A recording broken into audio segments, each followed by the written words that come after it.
Hello student, welcome to the again chemistry zone. अब हमारा आज का लेक्चर है लेक्चर नंबर 10। थर्मोडायनामिक्स कंटिन्यू हो रहा है। तो कैसा आपको फील आ रहा है थर्मोडायनामिक्स में? तो आपका जो फीलिंग है धीरे धीरे और बढ़ाते चले। आज हम पढ़ने वाले हैं एंथैल्पी ऑफ न्यूट्रलाइजेशन। कितनी सारी एंथैल्पियाँ है ना इस चैप्टर में। तो बाप रे बाप, एक एक एंथैल्पी एक एक वीडियो लेके जाएगी। तो आज का very very most IMP topic neutralization enthalpy. तो न्यूट्रलाइजेशन होता क्या है? तो आपके मन में थोड़ी बहुत इमोशन आ गई होगी कि अगर एसिड उसमें डालो बेस, एसिड में क्या डाल दो? बेस। सपोज मेरे पास स्ट्रॉन्ग बेस NaOH है, इसमें मैंने स्ट्रॉन्ग एसिड HCl डाल दिया। तो व्हाट विल हैपन हियर? तो यहाँ पे NaCl सॉल्ट प्रोड्यूस होगा प्लस वाटर प्रोड्यूस होगा। तो एसिड प्लस बेस मिक्स होने के बाद सॉल्ट प्लस वाटर प्रोड्यूस होता है। ये वाले प्रोसेस को हम न्यूट्रलाइजेशन प्रोसेस बोलते हैं। और ये प्रोसेस के ड्यूरेशन में मैंने यहाँ पे लिखा है कि यूजुअली द हीट इवॉल्व्ड। यहाँ पे हीट इवोल्यूशन होता है। तो हीट इवोल्यूशन जो है वो जिस रिएक्शन में होता है उसको हम एक्सोथर्मिक रिएक्शन बोलते हैं। तो neutralization is always exothermic process. So neutralization is always exothermic process. तो यहाँ पे हमेशा हीट प्रोड्यूस ही होता है। और जब हीट प्रोड्यूस होता है तो एंथैल्पी ऑफ न्यूट्रलाइजेशन है। तो बट ऑब्वियस यहाँ पे NU न्यूट्रलाइजेशन का थोड़ा सा स्पेलिंग लिख दो। तो enthalpy of neutralization is equal to evolution है तो साइन नेगेटिव आता है। तो 57.1 किलो जूल पर मोल। तो जब इसका डेफिनेशन अब ध्यान से पढ़ो कि what is enthalpy of neutralisation. तो the heat change when 1 gram equivalent of the acid is neutralised by base. Vice versa आप यहाँ पे बेस लिखो तो यहाँ पे एसिड भी लिख सकते हो। तो the reaction being carried out in a dilute solution. ये वाले सारे प्रैक्टिकल आप लैब में 11th में कर चुके हो। तो आपको पता ही है कि आप पिपेट से सक करते थे ना वो सॉल्यूशन। तो पिपेट से सक करते थे तो वो स्ट्रॉन्ग नहीं था, डाइल्यूट सॉल्यूशन था। तो यहाँ पे हमेशा डाइल्यूट सॉल्यूशन ही यूज़ किया जाता है, इसीलिए कि डाइल्यूट सॉल्यूशन में पानी एक्सेस होता है। और जब पानी एक्सेस होता है तो एसिड उसको 100% आयोनाइज होने का चांस मिल जाता है। मतलब बहुत सारे हमको H+ और OH- मिल जाते हैं। अब H+ OH- से न्यूट्रलाइजेशन को क्या लेना देना वो समझते हैं। तो यहाँ पे मैंने बेस एसिड लिया तो हीट कितना प्रोड्यूस हुआ? 57.1। तो आप कोई भी स्ट्रॉन्ग एसिड ले लो, कोई भी स्ट्रॉन्ग बेस ले लो, कोई भी strong acid, in case of any strong acid, any strong acid like HNO3, H2SO4, HCl or any strong acid with any strong base। तो आप कोई strong base ले लो। तो strong base जैसे NaOH, KOH, LiOH, NaOH, KOH, ये सारे strong base हैं। तो इसमें से कोई भी स्ट्रॉन्ग एसिड हो या कोई भी स्ट्रॉन्ग बेस है तो यहाँ पे एंथैल्पी ऑफ न्यूट्रलाइजेशन हमेशा फिक्स रहेगी -57.1 किलो जूल पर मोल। कैलोरी में ये 13.6 किलो कैलोरी होता है। तो ये हमेशा क्यों ये कांस्टेंट रहता है? कोई भी एसिड लो, कोई भी बेस लो, इसके 1 ग्राम इक्विवेलेंट के साथ 1 ग्राम इक्विवेलेंट एसिड बेस का होता है, न्यूट्रलाइजेशन होता है। तो क्यों 57.1 इज ऑलवेज कांस्टेंट? तो इसको ध्यान से समझते हैं हम कि NaCl प्लस HCl आपने ले लिया तो ये दोनों आयोनाइज, NaOH प्लस HCl, तो ये दोनों आयोनाइज हो जाएंगे क्योंकि ये स्ट्रॉन्ग बेस है। अब स्ट्रॉन्ग बेस होता क्या है? तो strong base versus strong acid है ना। तो स्ट्रॉन्ग एसिड, स्ट्रॉन्ग बेस क्या होते हैं? तो जो 100% आयोनाइज होते हैं। 100% आयोनाइज मीन्स कि अगर NaOH मैंने 0.1 मोलर ले लिया तो NaOH पानी में आयोनाइज होके Na plus aqueous OH minus aqueous produce करेगा। अगर यहाँ पे इसका कंसंट्रेशन 0.1 मोलर है तो यहाँ पे जितना कंसंट्रेशन है उतना ही कंसंट्रेशन मुझे 0.1 मोलर OH माइनस का मिल रहा है। मतलब जितना यहाँ है उतना ही यहाँ है। तो ये डिसोसिएशन 100% बोल सकते हैं हम। तो ये जो 100% आयोनाइज होते हैं वो स्ट्रॉन्ग एसिड और स्ट्रॉन्ग बेस होते हैं। तो इसीलिए हम डाइल्यूट सॉल्यूशन यूज़ करते हैं ताकि वो ये जो सब्सटेंस है वो कम्प्लीटली अंदर डिज़ोल्व हो जाए और maximum number of OH minus उसके जितने भी हैं वो मिल जाए। तो यहाँ पे Na plus OH minus acid से मिलेगा H प्लस Cl माइनस। अब ये जो Na प्लस और Cl माइनस है वो सॉल्ट बना देंगे। तो इसका न्यूट्रलाइजेशन में कोई रोल नहीं है। ये स्पेक्टेटर आयन है जो सिर्फ आके बस ऐसे सब देख के चले जाते हैं, उनको स्पेक्टेटर बोलते हैं। तो ये स्पेक्टेटर है, अवर हीरो ये रहे दोनों। तो ये बेस से जो OH माइनस मिला, एसिड से जो H प्लस मिलता है, तो H plus of acid neutralize OH minus of base and gives us 1 mole of water here. And actually this process is known as neutralization process. और जब वाटर प्रोड्यूस होता है तो यहाँ पे एंथैल्पी ऑफ न्यूट्रलाइजेशन जो है वो -57.1 किलो जूल पर मोल होती है। तो यहाँ से बट ऑब्वियस आपको समझ में आएगा कि आपने कोई भी एसिड ले लिया, कोई भी एसिड, चलो हम HNO3 ले लेते हैं, KOH ले लेंगे, तो यहाँ पे H plus NO3 -1 K plus OH -1। मतलब क्या हुआ? ये तो दोनों KNO3 वो स्पेक्टेटर हो गए, लेकिन एसिड का H प्लस और बेस का OH माइनस दोनों के बीच में न्यूट्रलाइजेशन होके मिलेगा क्या? H2O। तो कोई भी एसिड, कोई भी बेस न्यूट्रलाइजेशन होगा तो हमको H2O प्रोड्यूस होगा ही होगा।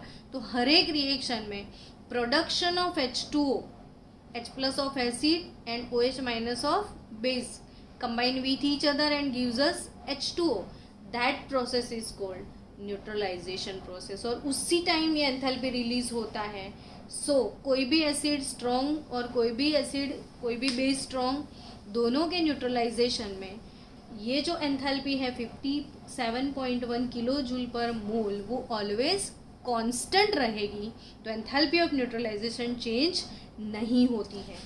अगर आपको दिमाग में ये चीज़ है कि मैडम सल्फ्यूरिक एसिड होगा, तो ये जब सल्फ्यूरिक एसिड आयोनाइज होता है तो वो double H plus ion produce करता है, तो इसीलिए तो ये डबल H प्लस प्रोड्यूस करता है, इसीलिए इसकी डेफिनेशन क्या है कि 1 ग्राम इक्विवेलेंट।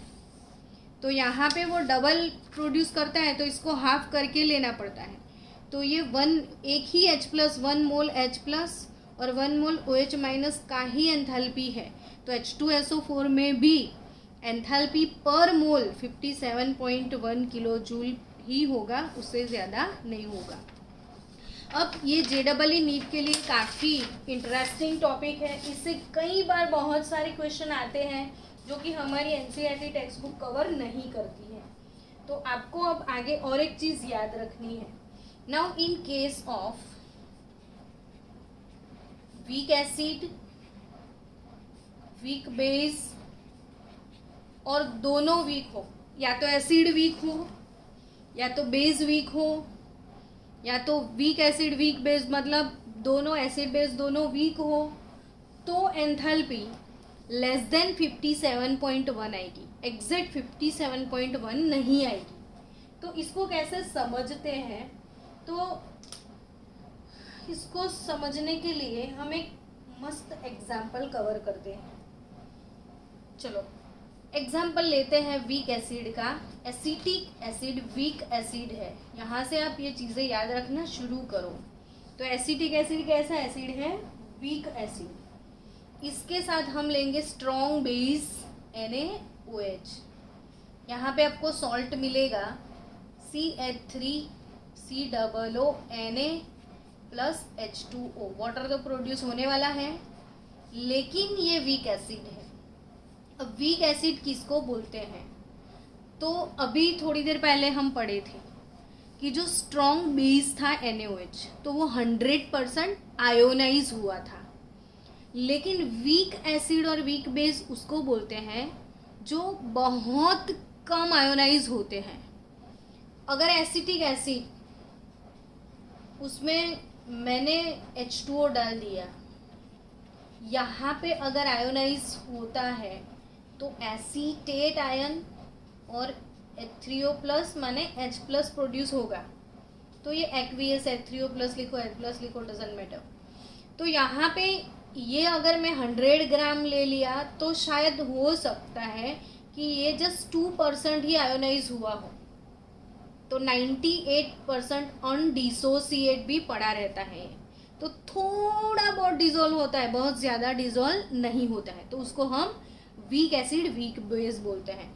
अभी यहाँ पे बहुत कम H प्लस है, हालांकि ये तो स्ट्रॉन्ग बेस है NaOH, तो ये तो 100% आयोनाइज हो जाएगा। अब इसमें तो बहुत सारे OH माइनस है, H प्लस बहुत कम है, लेकिन जितने हैं उतने न्यूट्रलाइज होने लगेंगे तो हीट प्रोड्यूस होने लगेगा, तो वो 57.1 किलो जूल पर मोल हीट प्रोड्यूस कर देगा H प्लस और OH माइनस मिल के। लेकिन उसके बाद होता क्या है कि जब जैसे जैसे ये हीट प्रोड्यूस होता है तो ये जो एसिटिक एसिड है वो हीट को एब्जॉर्ब करने लग जाता है। अब हीट को एब्जॉर्ब करके वो डिसोसिएट होने लग जाता है, तो जो अनडिसोसिएट पार्ट था वो धीरे धीरे धीरे धीरे धीरे डिसोसिएट होता जाएगा। जैसे कोई चीज़ पानी में, ठंडे पानी में डिज़ोल्व नहीं हो रही है तो आप उसको गर्म करते जाओ तो वो डिज़ोल्व हो जाएगी। वैसे यहाँ पे थोड़े बहुत H प्लस थे, इसको न्यूट्रलाइज करते थे, ये हीट पैदा हो रही थी, तो ये वाली हीट से जैसे जैसे हीट मिलती जाएगी वो हीट ये एब्जॉर्ब करता जाएगा और खुद को डिसोसिएट करता जाएगा, तो वो H प्लस इंक्रीज करता जाएगा। अब इसने थोड़ी बहुत हीट एब्जॉर्ब कर ली, तो जो हीट ये डिसोसिएशन में एब्जॉर्ब करता है वो वाली हीट को हम क्या बोलेंगे, अब एंथैल्पी ऑफ डिसोसिएशन, क्योंकि इसने यूज़ करी डिसोसिएट होने के लिए, तो इसको क्या बोलेंगे हम, एंथैल्पी ऑफ डिसोसिएशन। तो यहाँ पे एंथैल्पी ऑफ डिसोसिएशन, और ये आयोनाइज हो रहा है तो उसको एंथैल्पी ऑफ आयोनाइजेशन भी बोल सकते हैं आप। तो enthalpy of ionization as well as enthalpy of dissociation for acetic acid is 1.9 kilo joule per mole होती है। तो यहाँ पे हीट ऑफ न्यूट्रलाइजेशन होगी क्या, तो 57.1 माइनस 1.9 होगी। सो याद रखा करो JEE नीट वाले बच्चों कि 55.2 किलो जूल पर मोल हीट किसके लिए होगा, एसिटिक एसिड और NaOH के न्यूट्रलाइजेशन के लिए।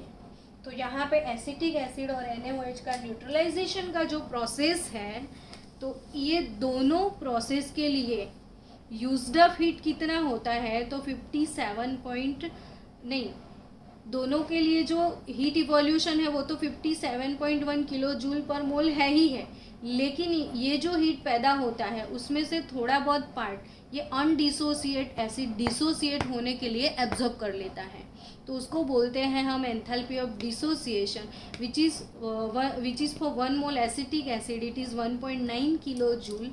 सो heat of neutralisation here total 55.2 kilo joule per mole.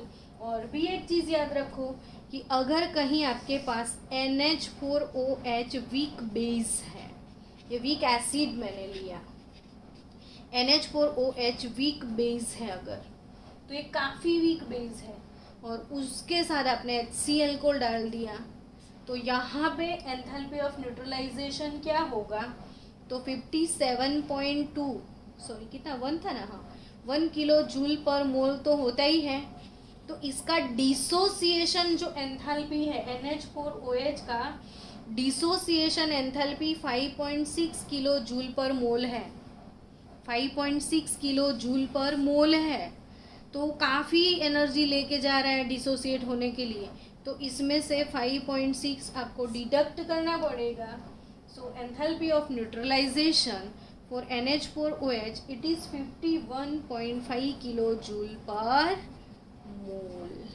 तो आ गया होगा समझ में, स्ट्रॉन्ग एसिड स्ट्रॉन्ग बेस के लिए 57.1 किलो जूल पर मोल कांस्टेंट रहेगा, लेकिन वीक एसिड और वीक बेस के केस में वो जो पार्शियली आयोनाइज होते हैं अनडिसोसिएट पार्ट, उसमें से थोड़ी हीट एब्जॉर्ब करके डिसोसिएशन होने के लिए यूज़ हो जाएगी, तो उस वक्त जो न्यूट्रलाइजेशन एंथैल्पी है वो 57.1 किलो जूल से बहुत कम आएगी।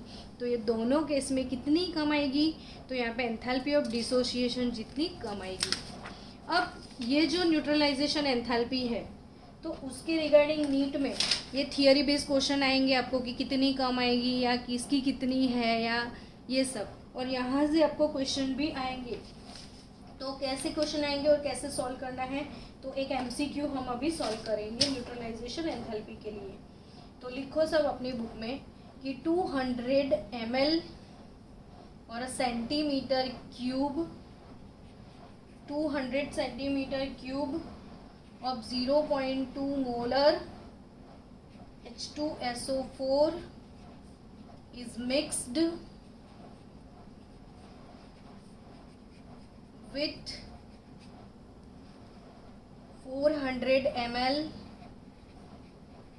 or a centimeter cube of 0.5 molar potassium hydroxide solution।